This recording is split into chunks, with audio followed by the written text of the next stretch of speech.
L'immigration familiale concerne essentiellement les familles de Français, les conjoints de Français, les parents d'enfants français, également donc les bénéficiaires du regroupement familial, c'est-à-dire les conjoints et les enfants, et également les personnes qui sont régularisées en France pour un motif familial. Le regroupement familial permet à un ressortissant étranger d'un pays tiers de faire venir son conjoint majeur et ou ses enfants mineurs. Le regroupement familial doit être demandé pour l'ensemble des membres de la famille. Néanmoins, le regroupement familial partiel peut être demandé à titre très exceptionnel. L'étranger vivant en France qui souhaite faire une demande de regroupement familial est soumis à certaines conditions. La première condition, c'est la durée de séjour. Il doit séjourner en situation régulière en France depuis au moins 18 mois, 12 mois seulement pour les ressortissants algériens. La deuxième condition à remplir, c'est le logement. Le demandeur doit disposer d'un logement considéré comme normal pour une famille comparable vivant dans la même région géographique et le logement doit être disponible à la date d'arrivée de sa famille en France. La troisième condition, ce sont les ressources. Le demandeur doit justifier de ressources stables et suffisantes pour subvenir aux besoins de sa famille. L'examen des ressources est effectué sur une période de 12 mois précédant le dépôt de la demande de regroupement familial à l'OFII. Une quatrième condition, c'est le respect par le demandeur des principes fondamentaux reconnus par les lois de la République, notamment la monogamie en France, l'égalité de l'homme et de la femme, le respect de la règle selon laquelle la France est une république laïque. Le demandeur de regroupement familial et les membres de sa famille ne doivent pas constituer une menace pour l'ordre public, sans quoi ils sont exclus du regroupement familial. Le principe du regroupement familial est que les membres rejoignants de la famille résident hors de France lors du dépôt de la demande de regroupement familial et tout au long de l'instruction de la procédure.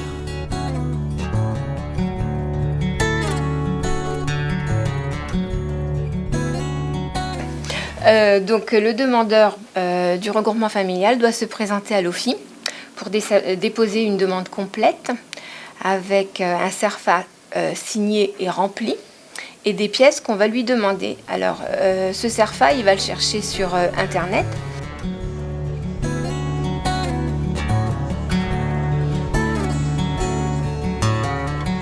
Le demandeur de regroupement familial doit déposer son dossier par voie postale auprès de la direction territoriale de l'OFII compétente. L'OFII instruit sa demande si son dossier est complet. Si le dossier est incomplet, l'OFII envoie au demandeur la liste des pièces manquantes et le demandeur doit fournir les pièces manquantes sous 30 jours. Si au bout de 30 jours le dossier est complet, l'OFII enverra une attestation de dépôt qui atteste que le dossier est bien complet et que l'instruction peut commencer par les services de l'OFII. L'OFII va alors réaliser l'enquête logement et l'enquête ressources. Soit c'est l'enquêteur OFII qui va se déplacer au logement du demandeur, qui doit être présent le jour de l'enquête, soit c'est la mairie de la commune qui réalisera l'enquête logement et ressources.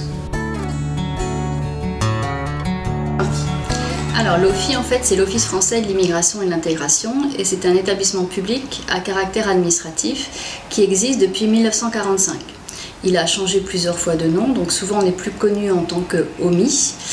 Et les 4 missions essentielles aujourd'hui, c'est donc faire venir des étrangers en France.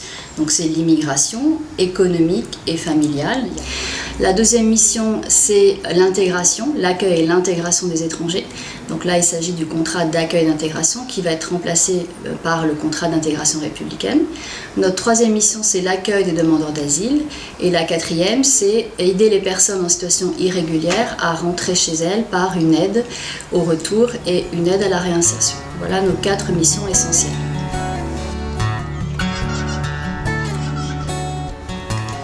Dès lors que les enquêtes logement et ressources sont réalisées, l'OFII transmet les relevés des enquêtes logement et ressources à la préfecture pour décision.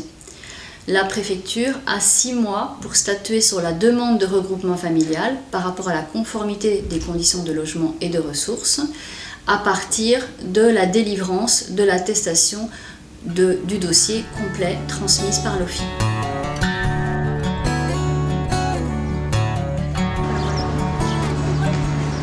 Si le préfet donne son accord à la demande de regroupement familial, le consulat doit ensuite statuer sur la demande de visa déposée par les bénéficiaires au pays. Tout étranger ressortissant de pays tiers qui souhaite séjourner durablement en France doit solliciter un visa long séjour auprès du consulat compétent. En fonction de son motif d'entrée en France, il aura donc un visa portant la mention appropriée. Par exemple, un visa pour conjoint français ou un visa pour regroupement familial. Il existe deux types de visas long séjour. Un visa long séjour qui est valable 3 mois, mais qui oblige l'étranger à se présenter en préfecture dans les 3 mois de son arrivée en France pour solliciter un titre de séjour.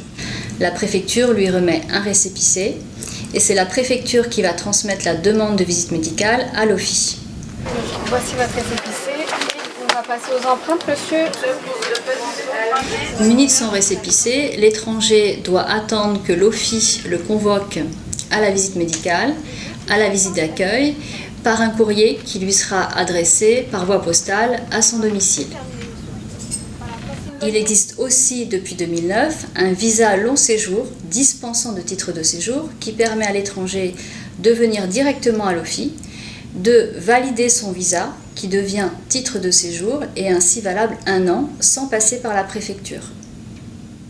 Alors, le VLSTS concerne tous les conjoints de français et certains bénéficiaires du regroupement familial.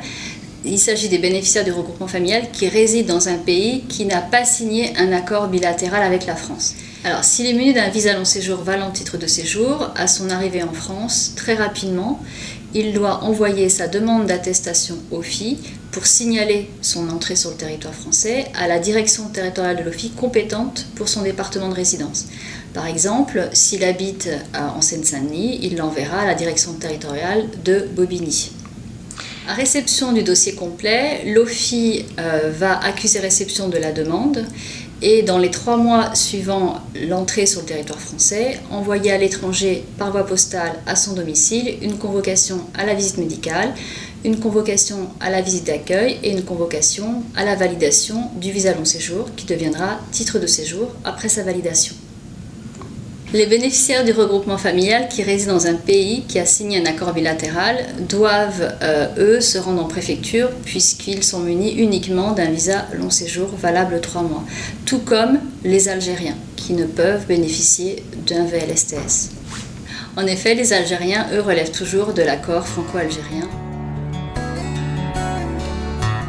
Alors que l'étranger ait un récépissé délivré par la préfecture ou qu'il soit muni d'un visa long séjour dispensant de titre de séjour, dans les 2 cas, il a reçu une convocation de l'OFII à son domicile et il va se présenter, donc muni de cette convocation, soit le matin, soit l'après-midi pour une demi-journée.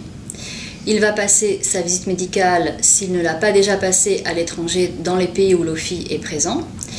Il va signer son contrat d'accueil d'intégration, c'est la visite d'accueil, et s'il est muni d'un visa long séjour dispensant de titre de séjour, l'OFII validera son visa long séjour. Donc le visa long séjour, il se trouve là. D'accord. Cette carte de séjour, elle est valable comme le visa jusqu'au 1er octobre 2016. D'accord. La visite médicale est assurée par des professionnels de santé. Ils vont être reçus par des médecins, des infirmières et un manipulateur radio. Ils passeront une visite médicale de la cage thoracique. Ne bougez pas, monsieur. Je vous gêne là. Et on va mesurer leur poids, leur taille, leur vue, leur poser quelques questions sur leur alimentation. Mais c'est vraiment une visite médicale de simplement contrôle pour éviter qu'il n'y ait pas de tuberculose. Et éventuellement l'orienter vers des centres de santé du département. S'il n'y a aucune suspicion de tuberculose, un certificat médical lui sera délivré. En 3 exemplaires. Un exemplaire devra être conservé par l'étranger tout au long de sa vie en France. Un autre exemplaire sera remis à la préfecture quand l'étranger se présentera pour aller chercher son titre de séjour. Pour les étrangers qui sont munis d'un VLSTS, c'est l'OFII qui enverra le certificat médical à la préfecture. Le médecin est aussi là pour donner des conseils et pour présenter le système de soins en France et également orienter vers des structures adaptées en fonction de la situation de la personne.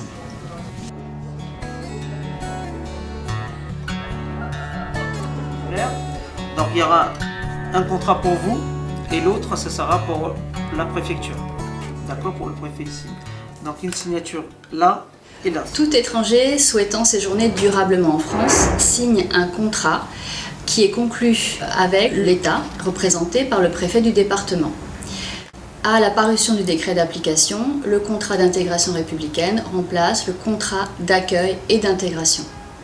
Le contrat a pour objet de favoriser l'intégration républicaine en France, ainsi que l'insertion de la famille dans la société française. Il favorise également l'accès à l'emploi des primo-arrivants. D'accord, c'est très très important de respecter le contrat, de suivre, à aller à la formation. Par la signature de ce contrat, il s'engage donc à suivre des formations gratuites pour lui et prescrites par l'OFII. Parce qu'il y en a eu 4 avant. Alors dans le cadre du contrat, on prescrit une journée obligatoire de formation civique qui présente les droits fondamentaux et les grands principes et valeurs de la République, ainsi que les institutions de la France. Ce sont bien des choses qui gèrent la vie en société, mais elles sont obligées d'être conformes à la loi. Si elles ne respectent pas la loi, elles ne peuvent pas exister.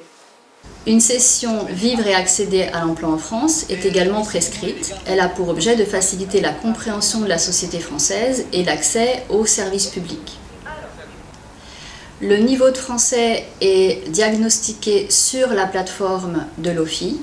Si l'étranger a un niveau inférieur au niveau DELF A1, une formation linguistique va lui être prescrite sur la plateforme. Le niveau A1, c'est un niveau élémentaire d'utilisation de la langue française à titre personnel dans la vie quotidienne. L'étranger qui n'a pas le niveau A1 se verra prescrire des cours de français d'une durée variable en fonction de ses besoins, soit 50 heures, soit 100 heures, soit 200 heures. L'étranger dispose de maximum 7 mois pour suivre l'intégralité de ses cours de français. Une évaluation intermédiaire et finale aura lieu pour mesurer sa progression. Seule l'assiduité aux cours de français et le sérieux pendant la formation linguistique sont requis. L'obtention du diplôme DELF A1 n'est pas obligatoire dans le cadre du contrat. L'étranger muni d'une carte de séjour temporaire d'1 an ou d'un VLSTS valant titre de séjour doit se présenter en préfecture 2 ou 3 mois avant l'expiration de son titre pour en demander le renouvellement. Pour le visa, c'est aujourd'hui. Vous avez les thèmes fiscaux? Oui. Ouais. Donc ça sert après l'entretien. D'accord. Hein. D'accord, comme ça, ce visa, dès qu'on colle la vignette, le visa sera validé comme titre de séjour jusqu'à cette date-là. D'accord. D'accord. Donc avant la fin de cette date-là, 3 mois avant, préfecture.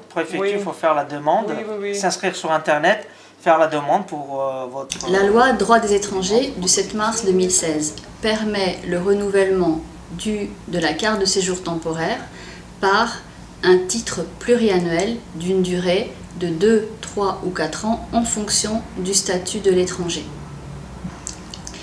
La délivrance du titre pluriannuel par la préfecture est conditionnée par l'assiduité aux formations prescrites dans le cadre du contrat d'intégration républicaine.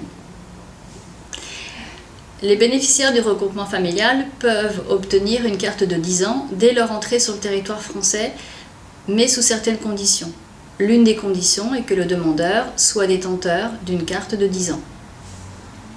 En ce qui concerne les conjoints de français, ils se voient délivrer une carte de séjour vie privée et familiale à condition que l'étranger ne vive pas en état de polygamie, que la communauté de vie n'ait pas cessé depuis le mariage et à condition que si le mariage a été célébré à l'étranger, il ait été transcrit préalablement sur les registres de l'état civil français.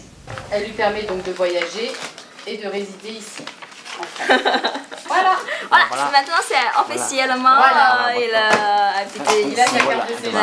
OK 这样就可以了对你现在就可以住在这里了就这样啊好merci merci beaucoup vraiment c'est super maintenant